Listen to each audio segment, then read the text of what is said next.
वसल्लम के हवाले से मुनक्किद है। मुझसे पेशतर आपके बड़े बड़े उलमा, मुक़र्रिरीन और दानिश्वरों ने खिताब कर लिया है और हुज़ूर बादशाह इस्लाम की भी नसीहतें आप सुन चुके हैं। अगर इस तनाजुर में मैं बात करूं तो ये कह सकता हूं कि खानकाहें भी बोल चुकी और दरसगाहें भी बोल चुकी, और अब एक तालिब इल्म की बारी है।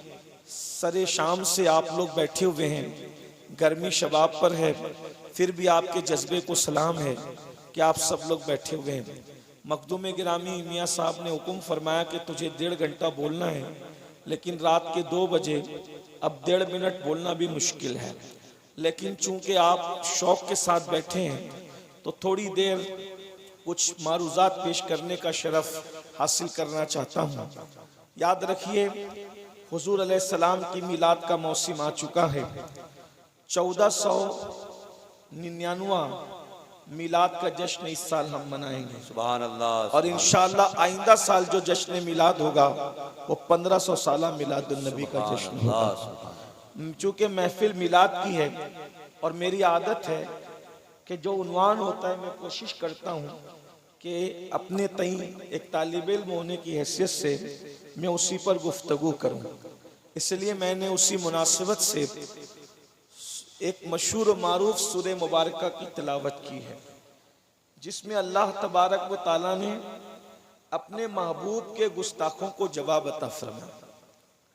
याद रखिए, जब भी हुजूर अलैहिस्सलाम की शान में बेअदबी की जाए तो जवाब देना ये सुन्नत इलाहिया है, अल्लाह की सुन्नत है।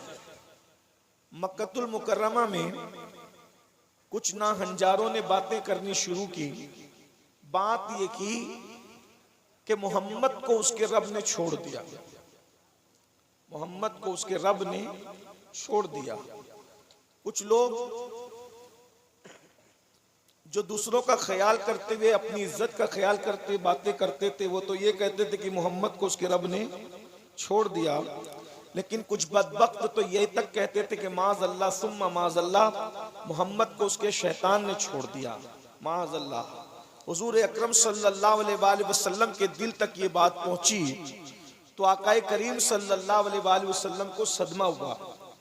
आकाए करीम इसलिए कि कुछ दिनों के लिए वही का नुज़ूल रुक गया था, कुछ दिनों के लिए वही का नुज़ूल रुक गया था, और वही के नुज़ूल के रुकने में बहुत सी हिकमतें थी।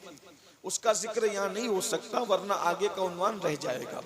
बहुत सी हिकमतें थी, वही का नुज़ूल क्यों रुका, असबाब भी मुख्तलिफ थे, लेकिन वो नुज़ूल वही रुकना था, वही का नुज़ूल रुकना था कि बदबख्तों ने कहा कि मोहम्मद को उसके रब ने छोड़ दिया। हुजूर अलैहिस्सलाम की निगाहें आसमान की तरफ उठी और दिल में सिर्फ ख्याल आया, क्या वाकई मेरे रब ने मुझे छोड़ दिया। सिर्फ ख्याल आया दिल में कि क्या वाकई मेरे रब ने मुझे छोड़ दिया। तब कुदरत की तरफ से हजरत जिब्रील वही लेकर के आए और इन अल्फाज में वही लेकर आए, वद्दुहा, मेरे महबूब तेरे चमकते चेहरे की कसम, सुभान अल्लाह, वल्लैल इज़ा सजा, तेरी जुल्फों की कसम, मा वद्दाका रब्बुका वमा क़ला, उन्हीं अल्फाज के साथ कि तेरे रब ने तुझे हरगिज न छोड़ा। तवज्जो तो फरमाए, कसम उठाई जा रही है, तेरे चेहरे की कसम, तेरी जुल्फों की कसम, तेरे रब ने तुझे हरगिज नहीं छोड़ा। अरे वो तुझे क्यों छोड़ेगा, इसलिए कि फरमाया अल्लाहु अकबर वलल आखिरतु खैरुल लका मिनल ऊला, तू छोड़ने वाली हस्ती है ही नहीं, आपकी हर आने वाली घड़ी पिछली घड़ी से बेहतर है। जैसे जैसे जमाना गुजरता जाएगा तुम्हारी शान में जो है इजाफा किया जाएगा, तुम्हारी अजमत के अंदर इजाफा होता रहेगा, तुम्हारा जिक्र बुलंद किया जाता रहेगा। इसीलिए तो देखो, अरे कल 1,25,000 ज़बानें हुजूर का जिक्र करती थी सहाबा की शक्ल में। आज पूरी दुनिया में कोई मोहल्ला ऐसा नहीं है जहां पर जिक्र मुस्तफा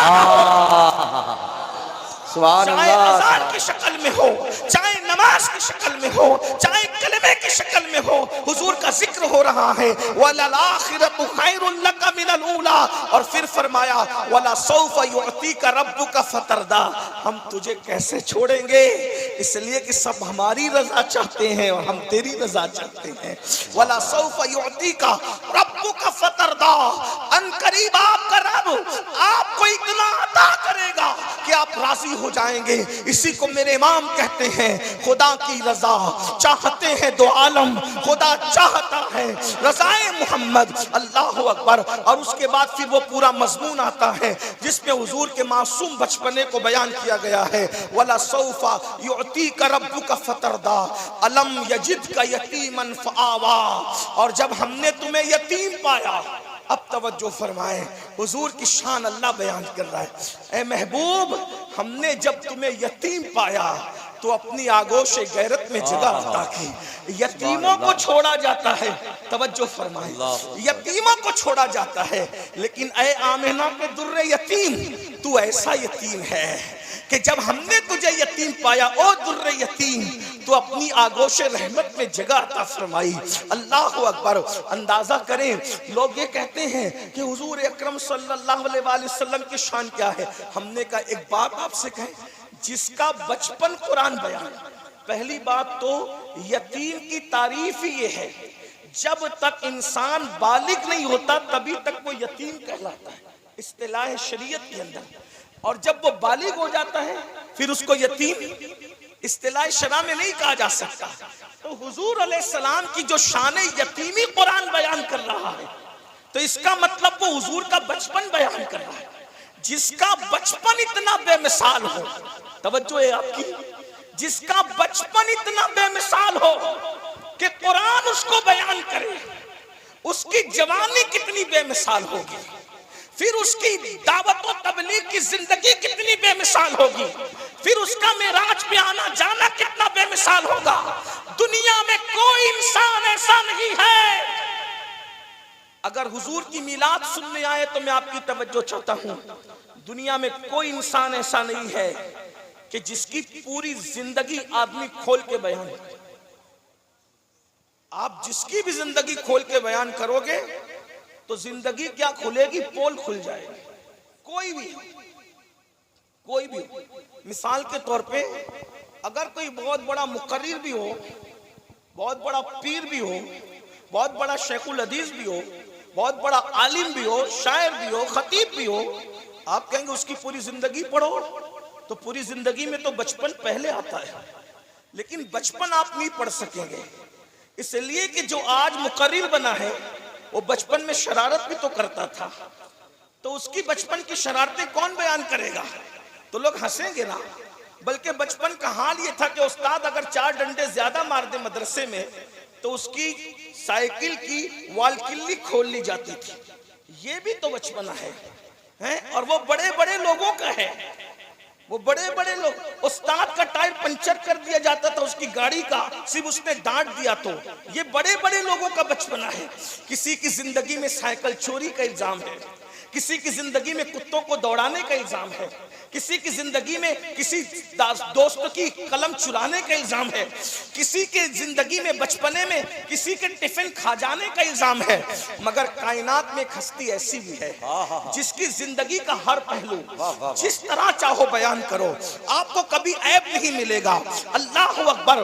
बल्कि माँ के पेट में आने से लेकर के झूले में खेलने तक, और झूले में खेलने से लेकर जंगल जाने तक, और जंगल जाने से लेकर हलीमा की बकरियों पे शफकत करने तक, और हलीमा की बकरियों के पीछे चलने से लेकर जिब्रील के आगे आगे जाने तक, हुजूर की पूरी जिंदगी देख लो तो पुकार उठोगे। वो कमाल है, हुस्न हुजूर है कि गुमान नक्श जहां नहीं, यही फूल कार से दूर है, यही शम्मा है कि धुआं नहीं। मैं निसार तेरे कलाम पर मिली यूं तो किसको ज़बान नहीं। वो सुखन है जिसमें सुखन न हो, वो बयां है जिसका बयां नहीं। तो करूं तेरे नाम पे जा फिदा, न बस एक जा दो जहां फिदा, दो जहां से भी नहीं जी भरा करूं क्या करोड़ों जहां नहीं। अगर आप उसको बतौर सबूत सुनना चाहते हैं तो मैं चंद रिवायतें पढ़ता हूँ। बहुत देर तक आपको इम्तिहान में नहीं रखना, इसलिए कि आप भी गर्मी में हैं, हमारे उलमा भी गर्मी में बैठे हुए हैं। देखिए हुजूर की जिंदगी क्या है। एक बात आपको बताऊं, एक दिन सैयदना अब्बास इब्न अब्दुल मुत्तलिब हुजूर के चचा जान ने कहा, या रसूल अल्लाह, जब वो ईमान ले आए, अर्ज किया या रसूल अल्लाह एक हैरत अंगेज में बात आपको बताऊं। आका ने फरमाया क्या? तो अर्ज किया आका दरअसल बात ये है कि मैंने एक दिन देखा कि आप झूले में लेटे हुए थे। ये हुजूर के घर वाले हैं जो हुजूर का बचपन बयान कर रहे हैं। सुनियो, अल्लाह ने हमें कैसा नबी अता किया है, कैसा रसूल अता किया है जिसकी शान उसके घर वाले खुद बयान करें। अल्लाह अकबर। सैयदना अब्बास इब्न अब्दुल मुत्तलिब कहते हैं, या रसूल अल्लाह मैंने बचपन में आपको देखा, आप झूले में थे, और जब आप झूले में थे तो झूला हिल रहा था, झूला हिल रहा था, आपने उंगली ऊपर उठा रखी थी, आपकी उंगली के इशारे पर चांद कभी इधर होता, कभी इधर होता, कभी इधर होता, यानी जिधर जिधर उंगली इशारा करती चांद उधर होता। मेरे इमाम कहते हैं चांद झुक जाता जिधर, उंगली उठाते महद में, क्या ही चलता था इशारों पर खिलौना नूर का। अल्लाह अकबर। आका ने फरमाया मेरे चचा, तुमने तो उंगली के इशारे पर चांद को झुकते देखा है, मैं उससे हैरत अंगेज बात तुम्हें बताऊं चचा, इससे बड़ी बात बताऊं। हजरत अब्बास ने कहा क्या? आपने इरशाद फरमाया चचा आपने उंगली के इशारे पर चांद को दाएं बाएं होते देखा है, लेकिन खुदा की इज्जत की कसम जब मैं अपनी माँ के पेट में था तो लौहे महफूज पर जो चलने वाला कलम था उसकी आवाज को भी मैं सुना करता था।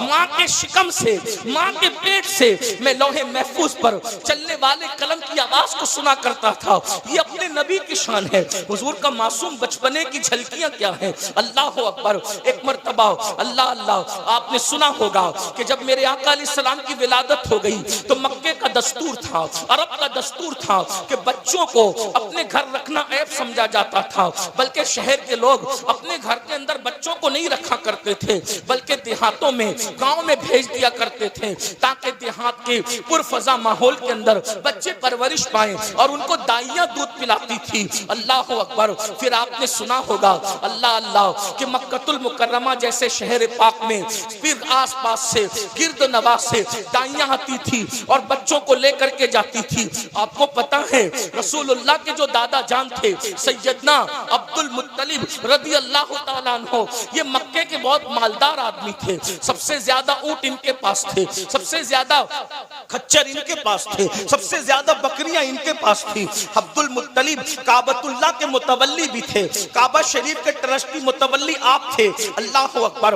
हजरत अब्दुल मुत्तलिब के यहाँ बेटे की विलादत हुई, यानी पोता हुआ, तो जो भी दाई आती वो अल्लाह के रसूल अलैहि सलाम के दादा के पास हाजिरी देती। हुजूर के दादा नाम पूछते, ले जाते, और वो जैसे हुजूर को गोद में लेती, हुजूर किसी का दूध नहीं पीते। उसके बाद दाइयां आती चली जाती, आती चली जाती, आती चली जाती। हुआ ये कि जब सब दाइयां आकर के चली गई तो उसके बाद एक दाई ऐसी थी जो बड़ी कमजोर थी, खुद भी उसकी सवारी भी कमजोर थी, वो बड़ी गरीब थी। गुर्बत की वजह से उसका सीना खुश्क हो चुका था। उसका बेटा जिसका नाम अल्लाह अकबर अब्दुल्ला था, वो उसका बेटा, वो भी दूध न मिलने की वजह से रात रात भर रोते रहता था, और वो सवारी की वजह से सबसे पीछे रह गई, सबसे बिछड़ी रह गई, गरीब थी, मुफलिस थी, नादार थी। वो दूर से आई, देर से आई। अल्लाह अकबर। जब आखिरी में रसूलुल्लाह के घर पहुंची तो पहुंचने के बाद अल्लाह के रसूल अलैहि सलाम के दादा ने फरमाया तेरा नाम क्या है? मेरा नाम हलीमा बिन्ते ज़ुएब है। अच्छा, ये मेरा बेटा, इतनी दाइयां आई लेकिन उसने किसी का दूध नहीं पिया, इसलिए मेरा बच्चा सबका दूध नहीं पीता। मैं तुझे दिखाता हूँ, अगर वो तेरा दूध पी लेगा तो बच्चा मैं तुझे सौंप दूंगा। हलीमा ने शौहर से मशवरा किया, बड़ा नजीफ है बच्चा, बड़ी नफीस तबीयत का बच्चा है, जरा गौर से सुनना, ये अपने नबी का बचपन है, अभी नबी चंद दिन के हैं, बहुत ज्यादा हुजूर की उम्र नहीं हुई, साल 2 साल की उम्र नहीं हुई, चंद दिन के अल्लाह के रसूल हैं। हुजूर की अजमत को समझो, नामों से रिसालत पर पहरा देने वालों, जिनको नामूस ही पता नहीं है वो नामूस से रिसालत पर क्या पहरा दे सकेंगे? पहले हुजूर की नामूस तो जानो, पहले हुजूर की इज्जत तो जानो, पहले हुजूर की सीरत तो जानो, पहले हुजूर की तौकीर तो जानो, हालात ये हैं, जिस कौम को रसूलुल्लाह की सीरत नहीं पता, जिस कौम को हुजूर अलैहिस्सलाम की अज़वाज के नाम नहीं पता, जिस कौम को रसूलुल्लाह के वालिदैन के नाम नहीं पता, जिस कौम को रसूलुल्लाह के दादा दादी नाना नानी का नाम नहीं पता, वो हम क्या कर सकेंगे। अल्लाह अकबर। हीरो के नाम तो पता है, उनके नसबनामे तो पता है, किसके साथ शादी हुई वो भी पता है, किसने मुस्लिम से की वो भी पता है, किसने गैर मुस्लिम से की वो भी पता है, किस अदाकार को कितने बच्चे हो गए फिर तलाक हो गई ये भी पता है, लेकिन रसूलुल्लाह की सीरत के बारे में कुछ नहीं पता। बड़ी माजरत के साथ अल्लाह अकबर, छिपरा मत वालो, अल्लाह अकबर। अल्लाह को गवाह बनाकर एक बात कहता हूँ, उसके जिम्मेदार आप भी हैं, हम भी हैं, इसलिए कि हमने अपने बाप दादाओं का जिक्र तो किया है, अपने पीरों का जिक्र तो किया है, हमने रसूलुल्लाह का उतना जिक्र नहीं किया जितना जिक्र औरों का किया है। बहुत माजरत के साथ, माफी के साथ एक बात कहूं, आज इस कौम का हाल ये हो गया कि अगर रसूलुल्लाह की सीरत बयान हो तो हमारी कौम को सांप सूंघ जाता है, लेकिन अगर पीर की शान बयान हो तो मुर्दे जिंदा हो जाते। फिर मुकर्रिर बेवकूफ है, शायर बेवकूफ है कि वो हुजूर की शान पढ़ेगा। जिसको पैसे चाहिए वो तो वही सिक्का चलाएगा जो चल रहा है। ये हाल है, बुरा मत मानना। अगर कोई कादरी है, कोई नक्शबंदी है, कोई चिश्ती है, कोई रज़वी है, अशरफी है, बरकाती है, बड़ी माजरत के साथ हमारे सबसे पहले पीर रसूलुल्लाह है, बाद में सब है।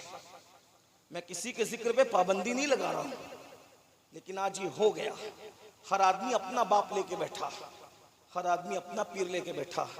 मर के क्या मुंह दिखाओगे अल्लाह की बारगाह में? अपने बुजुर्गों के मसलक से हट गए हो, सबका जिक्र करते हो, नबी का जिक्र नहीं करते। बल्कि जिक्र नबी की महफिल होती है तो भी दाएं बाएं से पता नहीं किस किस नंगे धड़ंगे को और गैबी पीरों किस किस को लाके गड़ गड़ के पढ़ते हो। शर्म नहीं आती? हुजूर के फजाइल इतने हैं, सिद्दीक अकबर ने पूरी जिंदगी कभी बाप का जिक्र नहीं किया, रसूलुल्लाह का जिक्र करते करते दुनिया से चले गए। खुद सरकार गौसे आजम ने अपने पीर का जिक्र नहीं किया, पूरी जिंदगी रसूलुल्लाह की तबलीग की।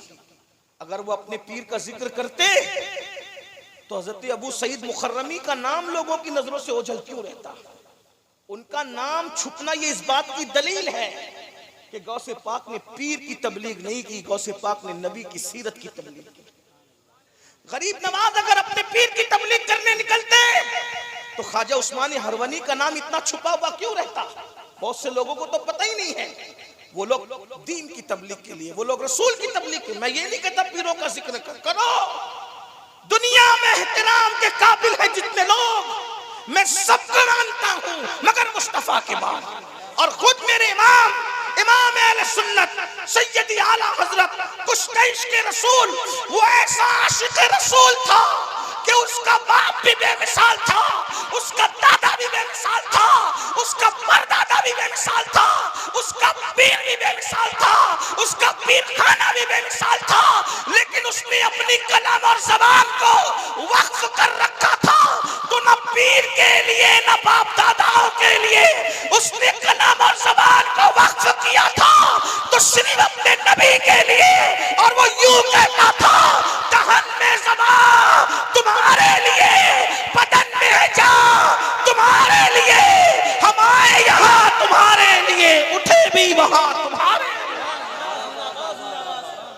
उसके यहाँ मैयत भी होती थी, उसके यहाँ मैयत भी होती थी। तो अपने घर की मैयत के मरसिए नहीं लिखता था, उसके घर में मैयत होती तो अपने घर की मैयत के मरसिए नहीं लिखता था, वो तब भी नबी की नात लिखता था। आंखें रो रो के सुझाने वाले, जाने वाले नहीं आने वाले, वही धूम उनकी है माशाअल्लाह। मिट गए आप मिटाने वाले, ओ हुस्न तेरा सा न देखा न सुना, कहते हैं अगले जमाने वाले। जगमगा उठी मेरी गोर की खाक, तेरे कुर्बान चमकने वाले। और क्यों रजा आज गली सूनी है, उठ मेरे धूम मचाने वाले। आज अगर नामों से रिसालत पे पहरा देना है सबसे बड़ी जिम्मेदारी हम सबकी है, हुजूर के जिक्र के डंके बजाओ। अगर खतना की महफिल भी हो, बच्चे का खतना भी करो, तो अजमत रसूल का जलसा रखो और उसमें सीरत रसूल बयान करो। अगर बेटे की शादी है, डीजे न बजाना, अजमत रसूल का जलसा रखना और अजमत रसूल पे तकरीर करवाना। जिक्र रसूल की बरकत मिलती रहेगी। बहरहाल मैं अपनी बहनों से भी कहता हूँ, हमारे बच्चे उस वक्त तक आशिकाने रसूल थे, कब तक? जब तक माएँ अपने बच्चों को सुलाते वक्त तोता मैना कुत्ते बिल्ली की कहानी नहीं सुनाती थी, बल्कि हुजूर की सीरत तैयबा सुनाती थी, हुजूर के वाक़यात सुनाती थी। आज बहनों को भी हुजूर पता नहीं है, हुजूर अलैहिस्सलाम की जिंदगी पता नहीं है। मैं चंद बातें अर्ज कर देता हूं ताकि बहनों को भी पता चले। उलमा से सुनो, वाक़यात याद करो और अपने बच्चों को सुनाओ। बच्चे को अजमत रसूल पिलाओ, सिर्फ पढ़ाओ नहीं बल्कि पिला दो अजमत रसूल, घुट्टी में पिला दो। दुनिया की कोई ताकत तुम्हारे बच्चों के सीने से इश्क रसूल निकाल न सके।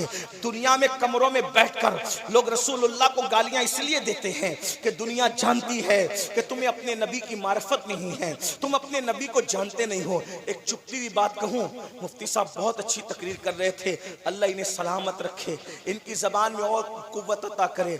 लेकिन एक बात कहता हूं, मुफ्ती साहब ने पूरी ताकत से हमें कहा और ये हमारे मसलक का तकाजा है कि नबी के नाम पे जान कुर्बान कर देंगे। लेकिन एक बात कहूं, जो कौम अपने नबी के नाम पर 10 मिनट फजर की नींद कुर्बान नहीं कर सकती, वो कौम अपने नबी के नाम पे जान क्या कुर्बान कर सकती है? गुस्ताखी करने वाले बहुत अच्छी तरह जानते हैं कि हमारे पास सिवाय नारों के कुछ नहीं है। अगर हाथ उठाना मत, अगर हाथ उठवाए जाए ना, रात में 10 बजे से बैठे हो और अब 2:30 बज रहे अभी तक बैठे, अब पता नहीं कब तक बैठोगे। अभी मियाँ साहब का भी खिताब होगा, लेकिन कितने लोग इशा पढ़ के आए पूछो, और कितने जाकर फजर पढ़ेंगे ये भी पूछो। जो कौम जलसे में 5 घंटे तो बैठ सकती है, लेकिन 5 मिनट का वक्त नबी की आंखों की ठंडक के लिए कुर्बान नहीं कर सकती, ये कड़वी हकीकत है। ये दुखड़ा है, हमारा दुखड़ा है, ये दुखड़ा है। बल्कि लोग जो जलसे में आते हैं, हम खुश होते हैं ना, इतनी पब्लिक आई, इस नीयत से कौन आता है कि चलो हुजूर को राजी कर लें और हुजूर का जिक्र सुन लें। बहुत से लोग तो जलसों को पिकनिक बनाए, नापाकी में उठकर चले आते हैं जलसों में, खुले सर चले आते हैं जलसों में, बेवुजू चले आते हैं जलसों। ये वो जलसे थे जिनमें तकदीरें बदलती थी, ये वो महफिलें थी जिसमें दुआएं कबूल होती थी, ये वो महफिलें थी मुकर्रिर हुजूर का जिक्र करता और आंख बंद करने वाले आंख बंद के रसूलुल्लाह का दीदार कर लिया करते थे। आज महफिलों का तकद्दुस गया, महफिलों का तकद्दुस पामाल हुआ, रस्में हो गई, रस्में ही रस्में हैं। अल्लाह के बंदों गौर से सुनो, छोड़ दो बाबा, छोड़ दो। ओ भैया, अल्लाह रहम करे, आप थोड़ी देर सुनना है बस, हाँ ना कुछ मत करो, आप भी बैठ जाओ, सबको बैठने दो, कोई किसी को कुछ न कहे। दुरूद शरीफ पढ़ने बुलंद आवाज से, सब सुकून से बैठे, मुल्तज़मीन ही बेचारे गड़बड़ करने लगते। अल्लाह इन पे रहम करे, सब पे रहम करे। दुरूद शरीफ पढ़े बुलंद आवाज से। रब्बि सल्लि व सल्लिम दाइमन अबदा अला हबीबिका खैरिल खल्क़ि कुल्लिहिम सलातन व सलामन अलैका या जद्दल हसन वल हुसैन व अला आलिका व अस्हाबिका या जद्दल गौस सकलैन। थोड़ी सी बात मैं समेट ले अपनी बात को, बहुत 2 बजे के बाद फिर क्या तकरीर करना, लेकिन आप बहुत अच्छे से सुन रहे, इसलिए मैं हिम्मत कर रहा हूं कुछ अर्ज करने की। हजरत सैयदना अब्दुल मुत्तलिब, इस मजमे में उलमा के सिवा कोई दूसरा बंदा बता सकता है कि हजरत अब्दुल मुत्तलिब जो हुजूर के दादा हैं, उनका नाम क्या था? सिर्फ हाथ खड़ा करके बताना कि हजरत अब्दुल मुत्तलिब का नाम क्या था, कोई बता सकता है मजमे में? हुजूर के दादा जान हजरत अब्दुल मुत्तलिब का नाम क्या है, मजमे में कोई बता सकता है? ये हाल है उस कौम का जो कौम अपने नबी के नाम पे जान देने की बात करती। ये हंसने का नहीं, ये रोने का मकाम है। हाँ, हजरत अब्दुल मुत्तलिब का असल नाम शैबा है। अब्दुल मुत्तलिब कोई नाम नहीं होता, ये लक़ब है, शैबा है, नहीं पता, मालूम ही नहीं। हुजूर के जो परदादा हैं हाशिम, उनका नाम क्या है? हाशिम नाम नहीं होता कोई, हाशिम का मतलब होता है रोटी के टुकड़े करने वाला, रोटी चूरने वाला। हाशिम का क्या नाम था? हजरत अम्र, अम्र नाम था। हाशिम क्यों कहलाए? इसलिए कहलाए कि जब मक्के में कहत था, लोग रोटी के टुकड़े टुकड़े को तरसते थे, तो हुजूर के परदादा मुल्क शाम तक गए, वहां से आटा, गंदुम और सब खाने पीने की चीजें खरीद के लाए। ऊंट ज़बा करते जाते थे, सालन पकाते थे, रोटियां पकवाते थे और चूर चूर के शरीर बना करके हुजूर के परदादा पूरे मक्के को खिलाते थे और ये बरसों तक खिलाते रहे। इसका मतलब ये याद रखना, नबी के घर वालों को ये जो तुमने बना के पेश किया ना कि वो मुफलिस थे, गरीब थे, वो फकीर थे, उनके पास कुछ नहीं था, तो ये बात झूठ है, झूठ। इसलिए कि हुजूर के घराने वाले सब के सब मालदार थे। जब पूरा मक्का भूख से तड़प रहा था, तो उस वक्त रोटी के टुकड़े करके अगर पूरे मक्के को कोई खैरात में खिला रहा था, तो वो मेरे नबी का परदादा है, जिसे दुनिया हजरत हश्र। ये बात याद रखना। पता नहीं लोगों को नबी के घराने से क्या तकलीफ है कि रसूलुल्लाह के घराने को हमेशा तोड़ मरोड़ के पेश किया। कुछ लोगों ने तो लाशऊरी तौर पे और कुछ लोगों ने जानबूझ के। ये यहूदियों की साजिश है। लोग कहते हैं हुजूर के दादा इतने गरीब थे कि कोई दाई उनके घर आई नहीं। मैंने कहा बोलने से पहले कुछ तोल तो लो ना। इतने गरीब थे मियां साहब, कितने गरीब के कोई दाई आई नहीं, कोई दाई आई नहीं, इसलिए कि वो गरीब थे। मक्के के मुतवल्ली थे, काबे के। एक बात पेश करता हूं, सही लगे तो कबूल करना वरना छोड़ देना, पुड़ी मत बांधना। हुजूर की विलादत कब हुई? वाक़े फील से ठीक 55 दिन के बाद। 55 दिन को 2 महीने भी नहीं गुजरते। ठीक, उलमा की तवज्जो चाहता हूं, सही कह रहा हूं तो तायद करेंगे, गलत कह रहा हूं तो इस्लाह करेंगे, मैं कबूल करने वाला आदमी। अल्लाह के रसूल की विलादत कब हुई? वाक़े फील से ठीक 55 दिन के बाद। ठीक है, जब अबरहा आया और ऊंट और बकरियां हाँक के ले गया, तो किसका नाम मिलता है अबरहा के बाद जाने वालों में? सिर्फ एक नाम। मुफ्ती साहब सही अर्ज कर रहा हूं, सिर्फ एक नाम। किसका? अब्दुल मुत्तलिब का। अब्दुल मुत्तलिब गए, हालांकि उनकी करामतों का ज़ुहूर भी हुआ कि उसका जो हाथी था महमूद नाम का, जिसको वो शराब पिलाता था और हाथी सबको उड़ाता था अपनी सोंड से, जैसी हजरत अब्दुल मुत्तलिब आए तो उसके खैमे के बिल्कुल आंगन में वो हाथी खड़ा था। अबरहा मुस्कुरा रहा था, ये आकर के क्या मुझसे बात करेगा? पहले तो मेरे हाथी से गुजरना पड़ेगा, निपटना पड़ेगा। जैसे हुजूर के दादा जान आए, हाथी झुका और उसने मेरे नबी के दादा को सजदा किया। नबी तो नबी है, नबी के दादा को भी जानवर सजदा कर रहे हैं। ये मंजर देखकर अबरहा परेशान हुआ। आप अंदर गए और अंदर जाने के बाद आपने जो कहा, सीरत, हर सीरत निगार ने लिखा, शिबली नोमानी भी यहां तक लिख रहे हैं। शिबली ने भी लिखा। शिबली की जमात वालों की तवज्जो चाहता हूं, जो कहते वो तो बड़े गरीब थे, बड़े मुफलिस थे, बड़े नादार थे, उनका तो कुछ था ही नहीं। मैं कहता हूं शिबली ने भी लिखा। 55 दिन पहले का वाक़या, विलादत से 55 दिन पहले का। अब्दुल मुत्तलिब कहते हैं मेरे ऊंट वापस दे, मेरी बकरियां वापस दे, मेरा माल वापस दे। अबरहा ने हंस के कहा तू तो काबे का मुतवल्ली है, मैं सोच रहा था तू काबे के बारे में बात करेगा। अब्दुल मुत्तलिब ने कहा माल मेरा है, तवज्जो, माल मेरा है, माल मेरा है, उसको बचाना मेरा काम है। काबा अल्लाह का है, उसकी हिफाजत अल्लाह के करम पर है। पता चला वो सारे ऊंट किसके थे? बोलो भाई, बात समझिए, किसके थे वो सब ऊंट? किसके थे? बोलो किसके थे?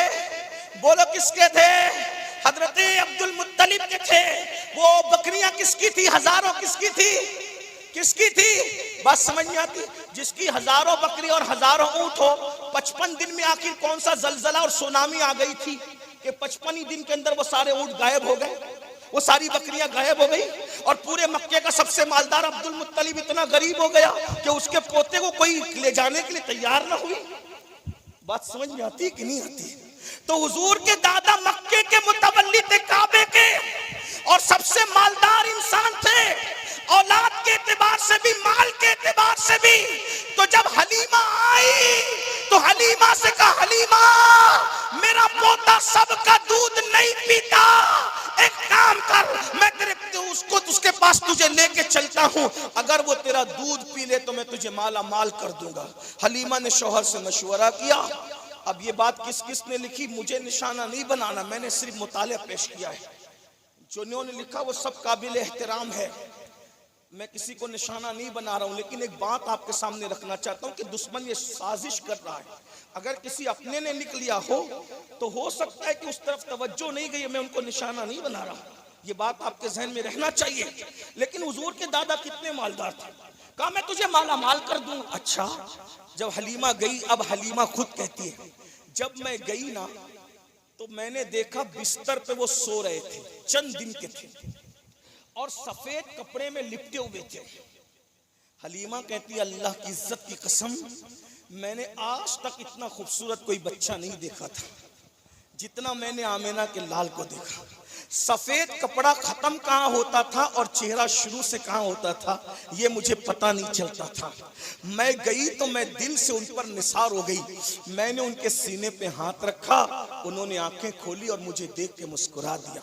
डॉक्टर भी कहते हैं, तजुर्बात भी कहता है कि जो बच्चे 5 दिन, 10 दिन, 20 दिन, सब महीने, 2 महीने के होते हैं, वो जब भी उठते हैं तो रोते हुए उठते हैं। लेकिन मेरे नबी हैं, न रोते हुए पैदा हुए और न कभी नींद से रोते हुए उठे। जब भी उठे तो मुस्कुराते हुए उठे। वो क्यों ना मुस्कुराएं, क्योंकि जिसकी तस्कीर से रोते हुए हंस पड़े, उस तबस्सुम की आदत पे लाखों सलाम।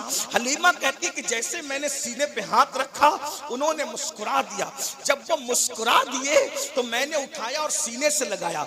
हलीमा कहती, अल्लाह की इज्जत की कसम, गुर्बत की, भुखमरी की वजह से मेरे सीने खुश्क हो गए थे। मेरा खुद का बेटा दूध ना मिलने की वजह से रात रात भर रोता था, मुझे सताता था। लेकिन जैसे ही मैंने सीने से मोहम्मद को लगाया, मेरे सीने में गोया के दूध की नहर जारी हो गई। और जैसे ही मैंने दाईं तरफ पेश किया, उन्होंने शौक से पीना शुरू किया। और जब मैंने बाईं तरफ का पेश किया, उन्होंने मुंह हटा लिया।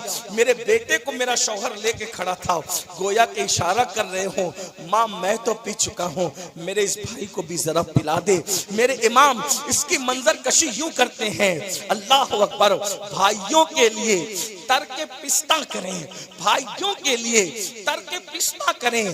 दूध पीतों की निस्बत पे लाखों सलाम। आपसे पूछता हूँ, हुजूर अभी चंद दिन के हैं, हलीमा का दूध दाईं तरफ से पिया, बाईं तरफ से नहीं पिया, भाई के लिए छोड़ दिया। नबी के नाम पे जान देने वालों, बताओ अपने भाइयों का कितना हक और हिस्सा दबा के बैठे हो, अपनी बहनों का कितना हिस्सा दबा के बैठे हो। हर साल हज को जा रहे हो, हर साल उम्रा को जा रहे हो, मस्जिद में लाखों रुपए चंदा लिखा रहे हो, मुखय्यर कौम मिल्लत का टाइटल हासिल कर रहे हो। भाई का हिस्सा दबाओगे, मस्जिद बनाना काम नहीं आएगी, मदरसों में चंदे लिखाना काम नहीं आएंगे। बहनों का हिस्सा दबा के हर साल उम्रा जाओगे, उम्रा भी कबूल नहीं होगा। उनका हक अदा करो, रसूलुल्लाह से सीखो। अरे दुनिया के लीडर इंसाफ की बात करते हैं लोगों से, लेकिन जब इंसाफ देने की बात आती है सबसे पहले वो नाकाम होते हैं। रसूलुल्लाह ने इंसाफ की बात बाद में कही, पहले माँ की गोद में इंसाफ करके दिखाया। जिसका माँ की गोद में इंसाफ का ये आलम हो, जब वो नबूवत का ऐलान कर चुके होंगे, उस वक्त तो उनके अदल इंसाफ का आलम क्या होगा। हलीमा कहती है, अल्लाह अकबर, मैं तो दिलो जान से कुर्बान हो गई। मैंने कहा अच्छा अब मैं ये बच्चा ले जा सकती हूँ? तो नबी के दादा ने कहा ठीक है हलीमा ले जाना, लेकिन इसकी हिफाजत करना। जब मैं ले जाने लगी तो नबी की अम्मी ने कहा, सैयदा आमिना खातून ने कहा, हलीमा ये मेरा बच्चा मामूली बच्चा नहीं है, इसके पैदा होते मैंने अजीब अजीब किस्म की बशारतें देखी है, करामतें देखी है, अजीब अजीब किस्म के वाकयात देखे हैं। अल्लाह अकबर। हजरत हलीमा कहती, बीबी आपने क्या क्या देखा? बहुत उन्होंने बयान किया। सिर्फ एक बात मेरी बहनें सुन ले, बहनों के लिए खास तौर पे, अदब के पर्दे में, अदब के दायरे में, हया के पर्दे में, जब बच्चा माँ के पेट में आता है तो तो माँ के दिल में अलग अलग किस्म की चीजें खाने की ख्वाहिश पैदा होती है। बच्चा माँ के शिकम में आता है तो माएँ खाने पर इतनी उतारू हो जाती है कि कभी कभी वो तो मट्टी भी तक खाने लगती है। ठीक, अल्लाह, जिस्म में मुख्तलिफ किस्म की बदबू आती है और तबीयत बोझल रहने लगती है। हया के पर्दे में कह रहा हूं, लेकिन ये मेरे नबी की अम्मी कहती है जिस दिन वो मेरे पेट में आए मेरे दिल से खाने की ख्वाहिश ही खत्म हो गई।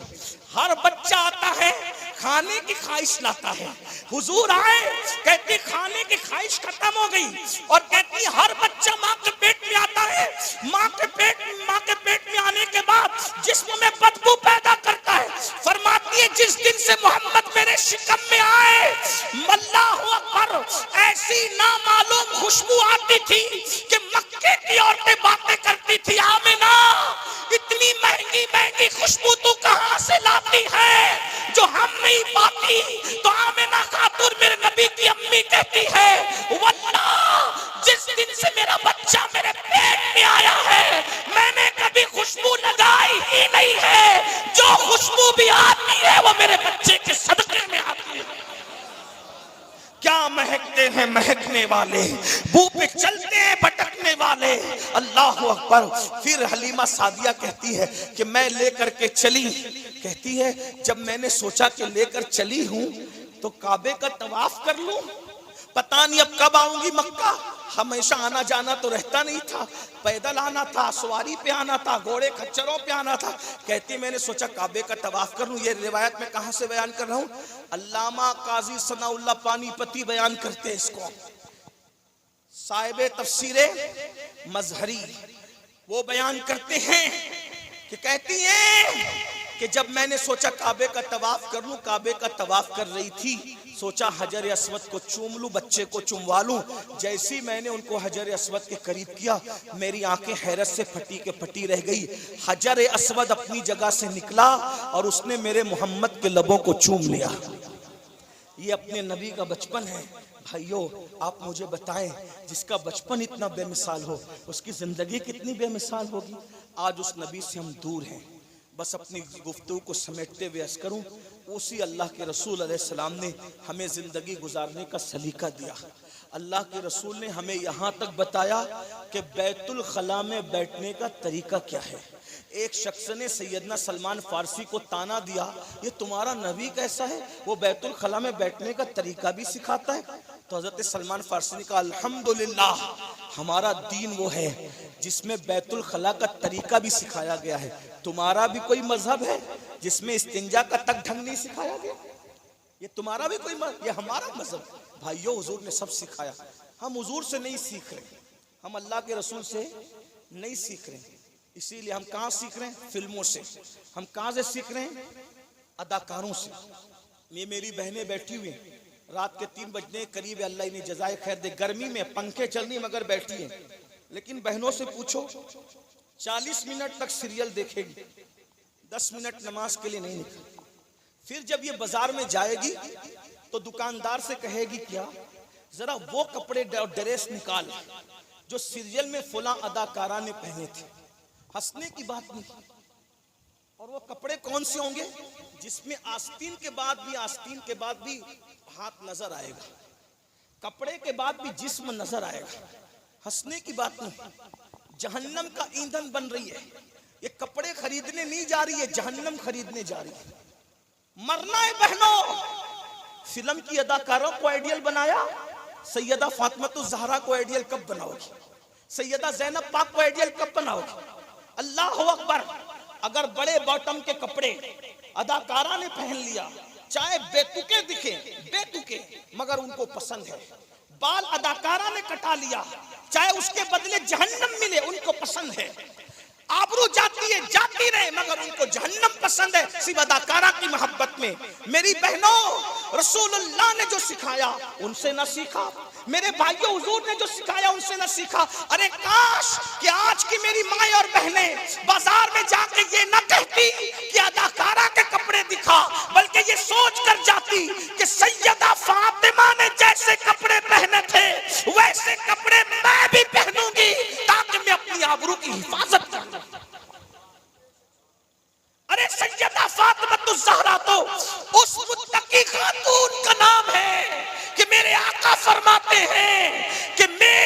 बेटी फातिमा ने अपनी तहारत पर ऐसी नजर रखी कि अल्लाह ने क़यामत तक के लिए औलाद फातिमा पर जहन्नम की आग को हराम फरमाया।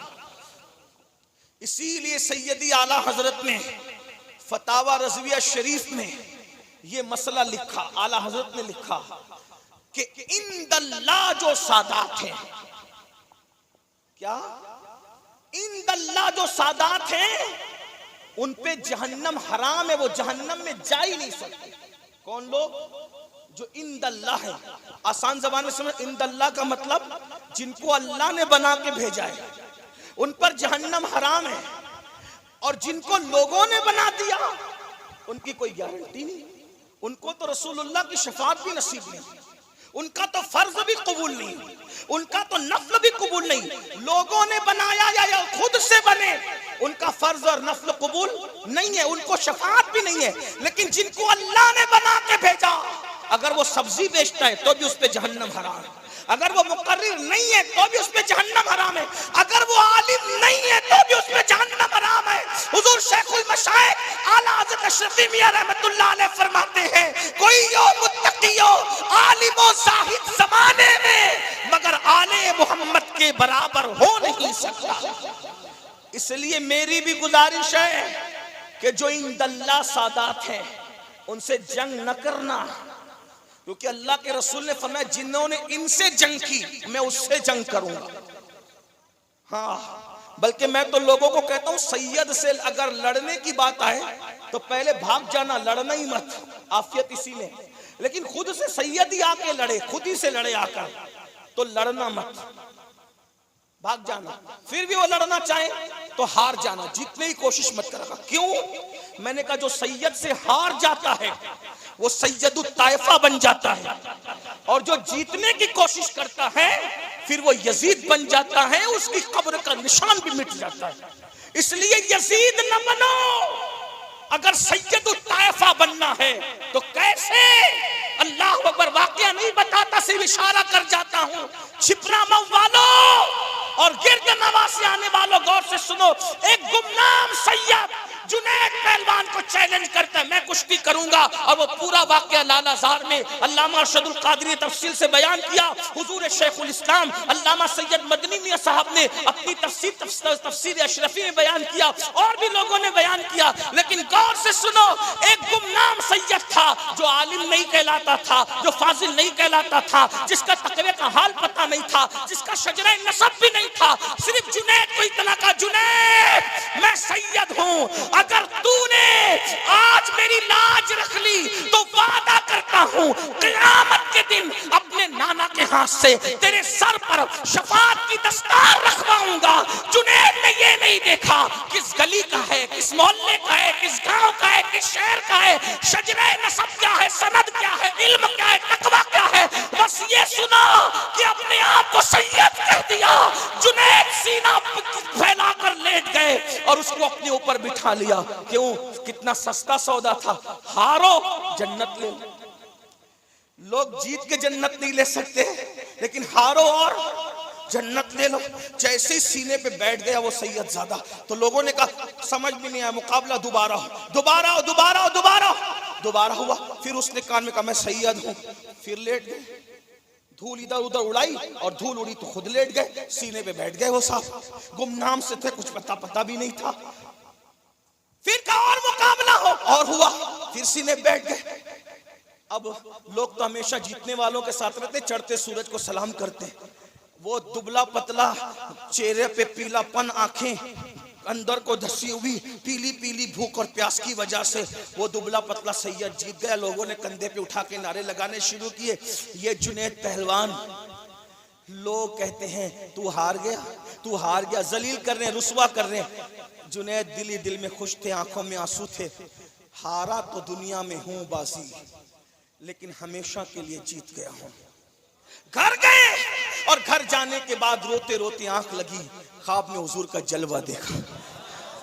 अब तक नहीं देखा था, आज हारने के बाद जलवा देखा। और आका कहते हैं मेरे बेटे ने तो कयामत का वादा किया था, मैं तेरे सर पे अभी विलायत की दस्तार बांधूं। और जुनैद पहलवान सैयदुत ताइफा बन गए।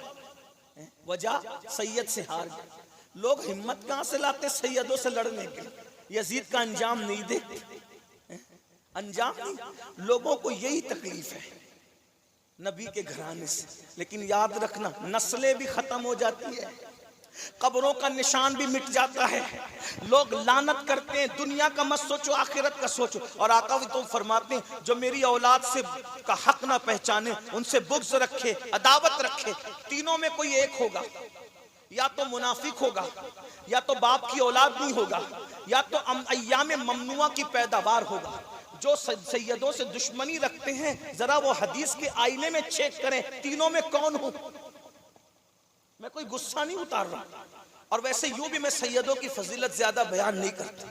उसकी वजह यह है कि सैयद जब सैयद की फजीलत बयान करते हैं तो लोग एक दूसरे को ठुनकिया के कहते हैं, देखो देखो देखो, हाँ ये हाल है, इसलिए हम नहीं कहते। मगर जब अब मजबूर हो गए हैं ये कि बिलगिराम के सादात पे उंगली उठे, महरेरा के सादात पे उंगली उठे, कि चौचे मुकद्दसा के सादात पे उंगली उठे, देवा के वारिस पाक पे उंगली उठे, सरकार मदार पाक पे उंगली उठे, तो फिर अब हमारी खामोशी नहीं होनी चाहिए।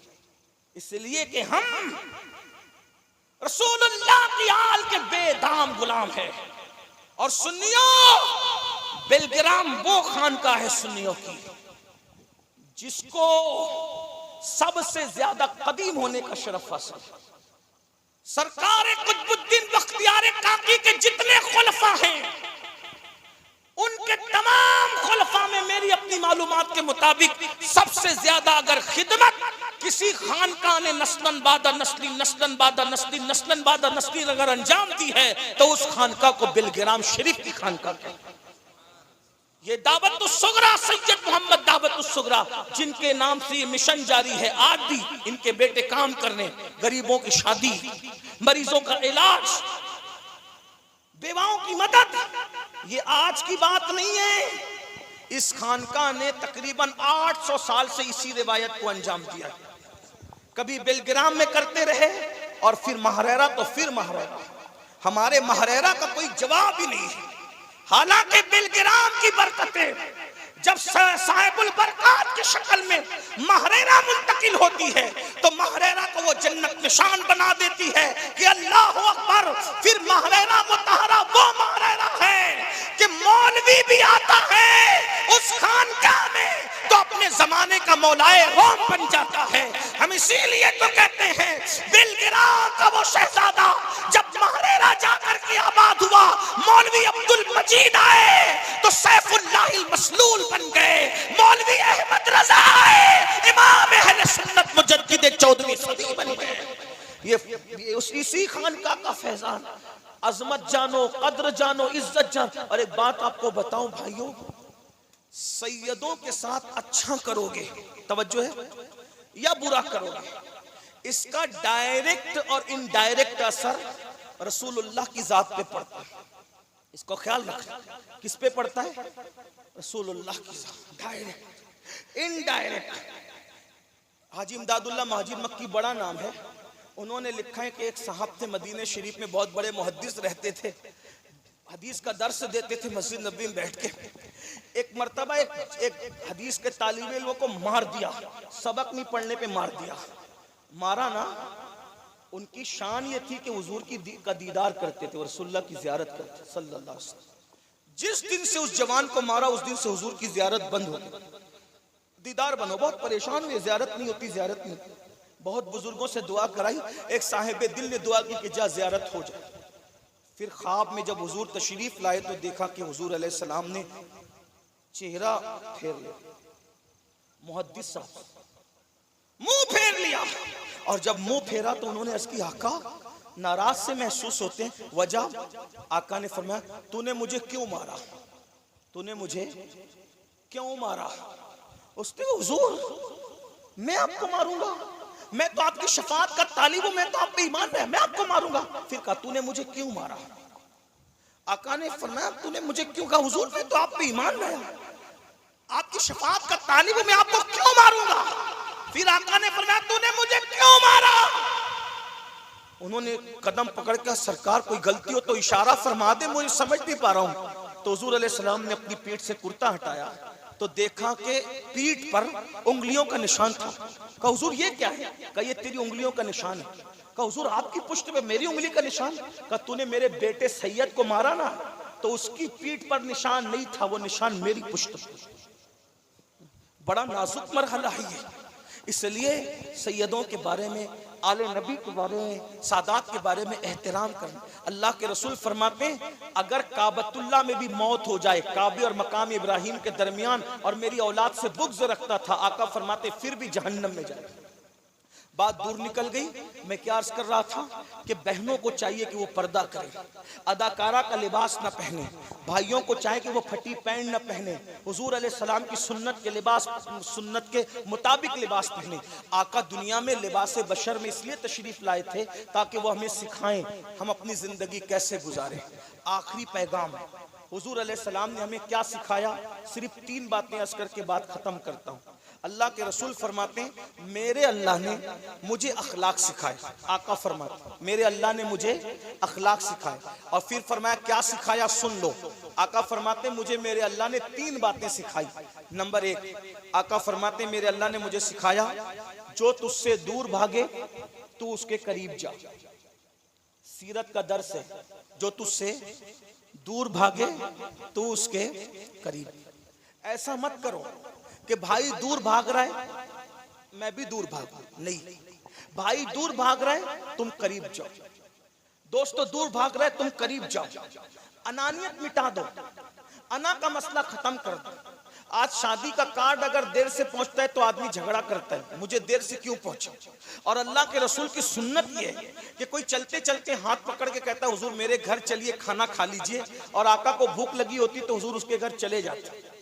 आजकल ऐसा हो गया अगर कोई डॉक्टर बन जाए, इंजीनियर बन जाए, टीचर बन जाए, या अच्छा मुकर्री बन जाए, अच्छा नातखा बन जाए, लोग उससे मुसाफा करने आते हैं तो वो चिढ़ता है, लोग मुझसे मुसाफा क्यों करते हैं। भाई आपकी ट्रेन हो तो अलग बात है, फ्लाइट पकड़ना तो अलग बात है, वक्त नहीं हो तो अलग बात है। रसूलुल्लाह से बड़ा कोई हो सकता है? लेकिन सहाबे किराम में से कोई हुजूर से मुसाफा करता तो हुजूर की जिंदगी के खूबसूरत तरीन पहलू ये थे, जब तक लोग हुजूर का हाथ पकड़े रहते मेरे आका ने कभी अपना हाथ किसी से छुड़ाया तक नहीं। और लोगों की आदत थी, हुजूर के हाथ इतने नरम नरम थे, हज़रत अनस कहते हैं कि रेशम से भी ज्यादा नरम हुजूर के हाथ थे, ठंडे ठंडे रहते थे और मुश्क की तरह खुशबूदार थे। अगर कोई सुबह हुजूर से मुसाफा कर लेता तो शाम तक के हुजूर अलैहिस्सलाम के हाथ से मुसाफा करने की बरकत से उसके हाथ से शाम तक खुशबू आया करती थी। अल्लाह के रसूल सल्लल्लाहु अलैहि वसल्लम की सीरत तैयबा का पहलू ये है। और आज हम लोग किसी के जनाजे में न जाए, किसी की मैयत में न जाए, किसी की शादी में न जाए, थोड़ा सा माल आ जाए तो घमंड आता है, थोड़ा इल्म आ जाए तो तकब्बुर आता है। अल्लाह के बंदो जो तुमसे दूर भागे तुम उसके करीब जाओ, रिश्तों को तोड़ो मत, रिश्तों को जोड़ो, करीब आओ एक दूसरे के। और हम तो सूफिया के मानने वाले हैं। बाबा फरीदुद्दीन गंज शकर फरमाया करते थे हमारे पास कैंची ना लाया करो और ना कैंची की बात किया करो, हमारे सामने सुई धागे की बात किया करो, क्योंकि कैंची 1 को 2 कर देती है और सुई धागा 2 को 1 कर देता है। काटने वाले मत बनो, बांटने वाले मत बनो, जोड़ने वाले बनो। अल्लाह के रसूल जोड़ने के लिए आए थे। आज हमने भाइयों को तोड़ा, आज हमने रिश्तेदारों को तोड़ा। बहनों की तो खास तवज्जो, बहनों को सबसे बुरा अगर दुनिया में कोई लगता है तो उनकी सास उनको बुरी लगती, उनकी नंदे उनको बुरी लगती। हंसने की बात नहीं, अगर इनकी अम्मी आए तो दावत में मेनू बदल जाएगा, और अगर नंदे आए तो मेनू बदल जाएगा। ये बहनों अगर तुम हंस रही हो तो अल्लाह तुम्हें हमेशा मुस्कुराता रखे, ये तुम्हारे छोटे भाई की तुम्हारे लिए दुआ है। लेकिन एक बात कहूं, अल्लाह के रसूल ने फरमाया कमा तदीनु तुदान, तुम जैसा करोगे वैसा पाओगे। आज तुम बहू हो, कल तुम सास बनोगी। अगर आज तुमने अपनी सास पे जुल्म किया, उस बूढ़ी सास पे, तो कल तुम्हारी बहुएं भी तुम पे जुल्म करेगी। और तुम जितना जुल्म कर रही हो अपनी सास पर, उससे बढ़ के जुल्म तुम्हारी बहुएं तुम्हें करेगी। और अगर आज तुमने अपनी सास की खिदमत की, इंशाअल्लाह तुम्हारी बहुएं उससे बढ़कर तुम्हारी खिदमत करेगी।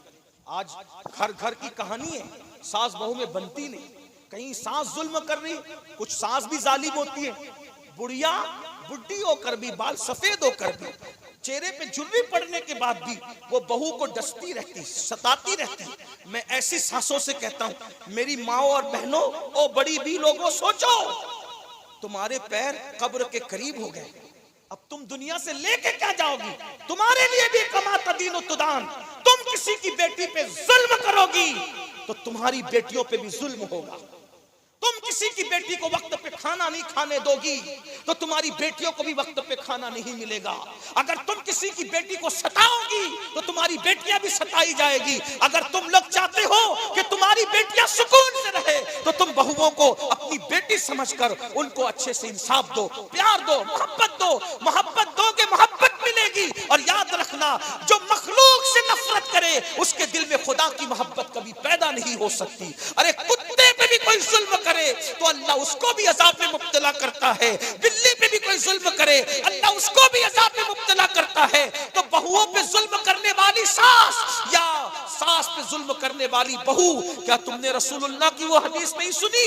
एक औरत नमाजी थी, रोजेदार थी, नेक थी, लेकिन उसने बिल्ली पे जुल्म किया तो उसकी नमाज उसको काम नहीं आई, उसका रोजा उसको काम नहीं आया। मेरी बहनों, जब बिल्ली पे जुल्म करने वाली औरत नमाज रोजा करके भी जहन्नम में गई तो तुम 10 बीबियों की कहानी पढ़कर कहां जन्नत में चली जाओगी। इसलिए अच्छी तरह याद रखना, तौबा करो, जुल्म मत करो, किसी पे ज्यादती मत करो। आका फरमाते, जो तुमसे दूर भागे तुम उसके करीब जाओ, मोहब्बतों का माहौल बनाओ। नंबर 2, जो तुम्हें तोड़े तुम उसको जोड़ो। जो तुम्हें तोड़े, मैं सब भाइयों को भी कहता, बहनों को भी कहता हूं, नफरत का जवाब नफरत से मत दो, नफरत का जवाब मोहब्बत से दो। बहुत अच्छे मुफक्किर ने एक बहुत बड़ी बात कही है, जब कहीं गंदगी पड़ी रहती है, तवज्जो है आपकी मेरी तरफ, मेरी गुफ्तगू का एंड है, कुछ याद रहे ना याद रहे, ये 3 बातें याद रखना आका की फरमान की। बहनों की खास तवज्जो, जिठानी लड़ रही है, ननन लड़ रही है, सास लड़ रही है, पड़ोसन लड़ रही है, तो मैं भी कमर में दुपट्टा बांधकर गालियां दूं ना, अपना काम ही नहीं। लोग हमें जालिम कहे ये अच्छा नहीं, लोग हमें बुज़दिल कहे ये अच्छा। बुज़दिल कहलाओ सब्र करके, लड़के जालिम कहलाने की जरूरत नहीं, ठीक है?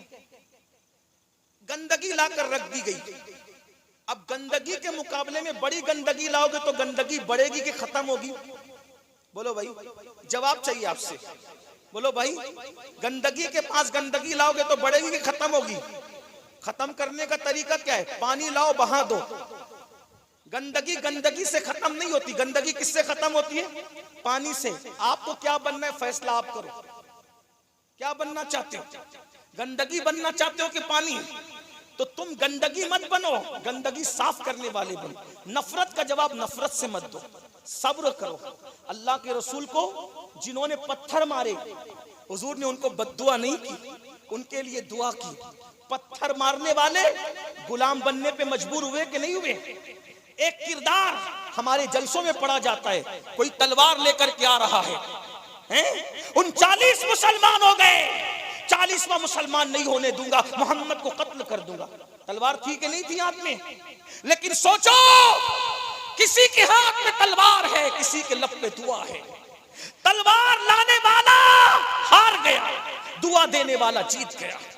तलवार लाने वाला गुलाम बन गया, दुआ देने वाला आका के आका ही रहा। जो तलवार लेके आया था, दुनिया उसको उमर इब्ने खत्ताब कहती है, जो दुआ दे करके दिल जीत रहा था, दुनिया उसको मोहम्मदुर रसूलुल्लाह कहती है।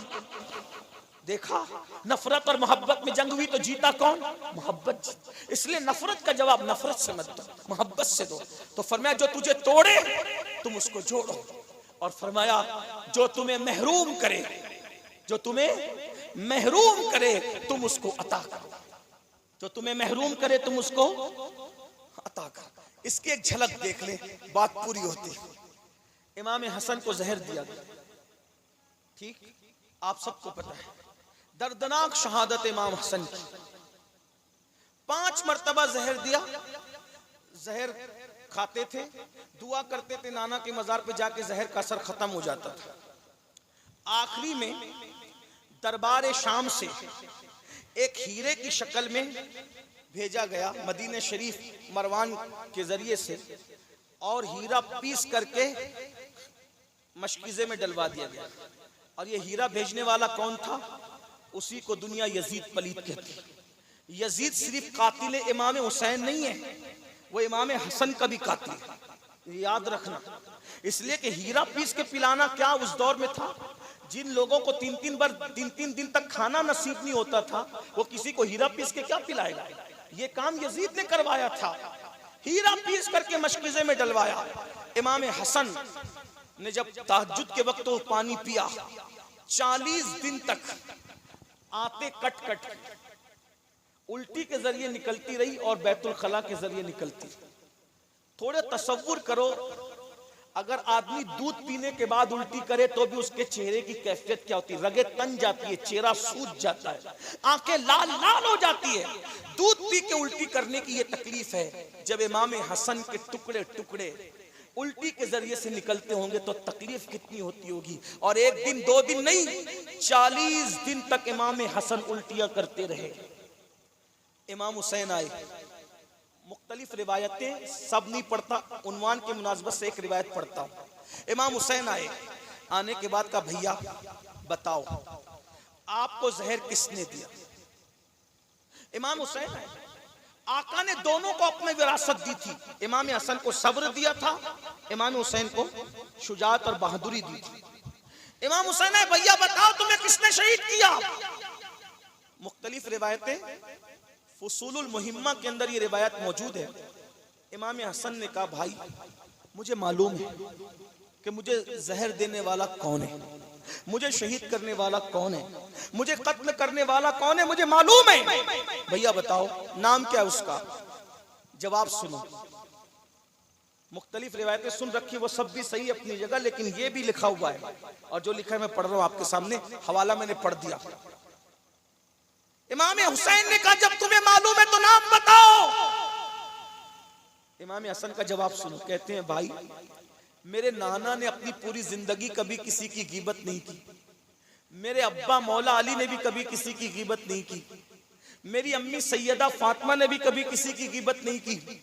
मुझे डर लगता है अगर मैं कातिल का नाम बता दूंगा ना तो गीबत हो जाएगी, गीबत के डर से मैं कातिल का नाम नहीं बताता।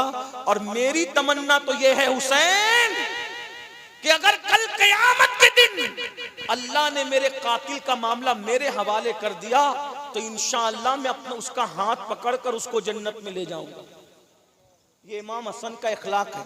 हालांकि ऐसा होगा नहीं, अल्लाह ताला कातिल का फैसला खुद फरमाएगा, लेकिन ये इमाम हसन की सोच की बुलंदी देखी, उनकी सोच की बुलंदी। भाई जिनसे बुग़्ज़ रखना इंसान को जहन्नम में ले जाता है, उनको शहीद करना कहां जन्नत में ले जाएगा। लेकिन इमाम हसन की बुलंदी देखे, जिनके रुतबे हैं सिवा, उनको सिवा मुश्किल है। जब अपने बुजुर्गों के किरदार ये है तो आज हम एक दूसरे से लड़ क्यों रहे? बिरादरी के नाम पे, सिलसिले के नाम पे, मदरसों के नाम पे, जलसों के नाम पे, तंजीमों के नाम पे, तहरीकों के नाम पे। भाइयों जब हमारा अकीदा एक है, हमारे नजरियात एक है, हमारा गौस, हमारे कुतुब, हमारे अब्दाल, हमारा हुस्सामुल हरमैन पर नजरिया एक है, जब हम सब ये कहते हैं उन्हें जाना, उन्हें माना, न रखा गैर से काम, लिल्लाहिल हम्द मैं दुनिया से मुसलमान गया, तो फिर आपस में मुख्तलिफ क्यों है, लड़ झगड़ क्यों कर रहे हैं? नहीं, मुत्तहिद होइए। मिलाद इत्तेहाद का नाम है, मिलाद इत्तेफाक का नाम है, मिलाद मोहब्बतों का नाम है, मिलाद नफरतों के खात्मे का नाम है, मिलाद गरीबों पे शफकत का नाम है, मिलाद जो है वो मोहब्बतों की सौगात तकसीम करने का नाम है, मिलाद नफरतों की दीवार को तोड़कर मोहब्बत के गुलिस्ता सजाने का नाम है। आइए नबी की मिलाद सिर्फ झंडियां लगाकर नहीं मनाएंगे, सिर्फ जुलूस निकाल कर नहीं मनाएंगे, सिर्फ नाते पढ़ के नहीं मनाएंगे। नाते होती थी होती रहेगी, जुलूस निकलते थे निकलते रहेंगे, जलसे होते थे होते रहेंगे, लेकिन मिलाद इस तरह ही मनाएंगे। या रसूल अल्लाह कोई झंडा लगाता है, इंशाअल्लाह हमारी फैमिली की तरफ से हम दरख्त लगा करके आपकी मिलाद मनाएंगे, चेहरे पे दाढ़ी सजा के आपकी मिलाद मनाएंगे। कोई मोहल्ले में बेवा है तो उसके सर पे दुपट्टा डाल के आपकी मिलाद मनाएंगे। कोई यतीम बच्ची है उसकी शादी नहीं हो रही है, शादी करके मिलाद मनाएंगे। कोई गरीब है उसका ऑपरेशन होने वाला है, उसके पास पैसे नहीं है, तो हम मिलाद की खुशी में उसका ऑपरेशन करा देंगे ताकि उसको नई जिंदगी मिल जाए। हम मिलाद इस तरह भी मनाएंगे कि कुछ गरीब बच्चों की फीस हम अपने ऊपर ले लेंगे ताकि उनकी फीस भरते रहे। इस तरह भी तो मिलाद मनाओ। कोई मस्जिद बना बना देंगे मिलादुन नबी के नाम से, ताकि रहती दुनिया तक के लोग उस मस्जिद के जरिए से हुजूर की मिलाद को याद रखें। बड़ी माजरत के साथ हमारा हाल ये है, हम रिवायतों में रसूमात में घुस गए हैं और दूसरी तरफ तवज्जो ही नहीं करते। मेरे भाइयों, दुनिया के दूसरे लोग बड़ी बड़ी स्कूलें बना रहे हैं, बड़े बड़े कॉलेजेस बना रहे हैं, बड़े बड़े इदारे बना रहे हैं, और अभी हम लोग उर्स और चादर और घाघर में उलझे हुए हैं। मैं उर्स को मना नहीं कर रहा हूँ, चादर घाघर को ही मना नहीं कर रहा हूँ। लोग हमारी बात को गलत मतलब देते हैं, लेकिन इतना जरूर कहता हूँ भाइयों, अगर हमने वलियों के नाम पे उर्स में जितने लाखों रुपए खर्च करने हैं, काश हम शरई उर्स मना करके वो लाखों रुपए उसी वली के नाम से कोई खातून और लड़कियों का अच्छा स्कूल बना दे, अच्छा मदरसा बना दे, अच्छा कॉलेज बना दे। सुन्नियों के पास पैसों की कमी नहीं है, मगर मसला सबसे बड़ा ये है कि सुन्नी अपना पैसा कहाँ खर्च करना चाहिए ये नहीं समझ पा रहे हैं। रसूल रबीउल अव्वल के नाम पे 500-500 किलो के केक कटेंगे। क्या कटेंगे? 500-500 किलो के केक। अब क्या जायज है क्या नाजायज है मैं इस पे नहीं बहता, लेकिन सिर्फ इतना कहता हूं, वो केक एक काट कर एक दूसरे के मुंह पे मलोगे तो वो ज्यादा बेहतर है, या फिर वो कि वो 500 किलो का केक बनाने की बजाय उसमें 500 किट बनाकर 500 गरीब मुसलमानों के घर तक पहुंचा दो? बताइए। हम तो देख रहे कि अब मिलादुन नबी के जुलूस में लोग पटाखे फोड़ रहे हैं। बताओ, हुजूर का दिल ठंडा करने निकल रहे हो कि हुजूर का दिल दुखाने निकल रहे हो? खुदा के लिए दीन सीखो, उलमा को अपना कायद बनाओ, सूफिया को अपना कायद बनाओ और दीन पर अमल करो। मैं तो कहता हूँ जुलूस में इतनी अच्छे अंदाज से चलो कि हिंदुस्तान में तबलीग का सबसे अच्छा मौका है। हमें पूरी दुनिया में गोल्डन चांस इस्लाम के बारे में अगर कहिए तो हमारे मुल्क हिंदुस्तान में। क्यों? हमारे मुल्क में जितनी आजादी है दीन की तबलीग की कहीं नहीं है। ऐसे रोडों पे और पुलों में जलसे कहीं नहीं होते, इस्लामी ममालिक में भी नहीं होते। ये ख्वाजा गरीब नवाज का फैजान है, ये हमारे बुजुर्गों की रूहानी तसर्रुफात है कि हमें अल्लाह ने ऐसे मौका दिया, इसका फायदा उठाओ और जुलूस में चलो तो इतने निगाहें नीची करके मुअद्दब अंदाज में चलो कि दुनिया देखकर पुकार उठे कि जब 1450 साल गुजरने के बाद गुलामों के चलने का ये अंदाज है तो इनके आका मोहम्मदुर रसूलुल्लाह के चलने का अंदाज क्या होगा। गैर मुस्लिमों को भी पास पड़ोस में रहते हो तो मिठाइयाँ दो और बताओ कि आज हमारे नबी की विलादत का दिन है। दवाखानों में जाओ, मरीजों को फल दो, आज हमारे नबी की विलादत का दिन है। पुलिस वालों को फूल ले जा करके दो, आज हमारे नबी की विलादत का दिन है।